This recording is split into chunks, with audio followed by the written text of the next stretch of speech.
তোমার কি কোনো আক্কেল বুদ্ধির কিচ্ছু নাই? আমার মেয়েটা অসুস্থ, এই অবস্থা তারা রেখে তুমি কিনা বাড়িতে গেছো? তোমার মা তো মরে যায়নি। কেন? আমি যা বলি তুমি তাই করো। তুমি এক করে ঢাকায় রহমানের কাছে। জি কইরা রাখছে চুলটা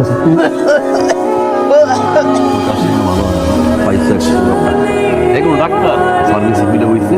আমি কালকে গেলাম আমার ঢাকা যাবো, টাকা যা আছে বড় ডাক্তার আমি দেখে দিচ্ছি। টাকা জমানোর কথা বল, আমার টাকা দিতে ভালো লাগে না। আমি জেনে গেলে আরো আম্মা 2টা দিন থাকো, 2 দিন চেক আপটা করাও, ডাক্তারটা দেখাও, তারপর আসো।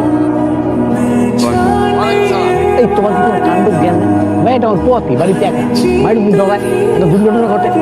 ওসব বাদ দাও, ওসব বাদ দাও, পরিবারের উপর দায়িত্ব করো, বাদ দাও, তাড়াতাড়ি তুমি ঢাকায় আসো। নিজের পরিবারের যত্ন নাও, কাণ্ড জ্ঞানের পরিচয় দাও, ঠিক আছে? মায়ের সুখ আছে। কি শুরু করছো তুমি? এতদিন পরে আমি মার কাছে গেছি। তোর মামার কম, মামির কম, খালার কম, বাবার কম, মায়ের কম। সমস্যাটা কি? সত্যি প্রত্যেকটা সমস্যা কি? তুমি আমাকে এইরকম একটা সিচুয়েশনে রেখে তোমার বাড়িতে গেছো, তোমার কি মনে হয় আমার ফ্যামিলি মানুষ তোমাকে ফোন দিবে না? সিচুয়েশন রেখে গেছে মারিয়া। তুমি কি 7 মাসের প্রেগনেন্ট? 6 মাসের প্রেগনেন্ট? আর 3 মাস হলো তোরা মাত্র কনসেপ্ট করছো তুমি। বলো না আমি কি সিচুয়েশন তোমাকে রাখছি। যা বলছো তাই তো করছি না। আগে বাসায় যেতে বলছো নিছি আমি।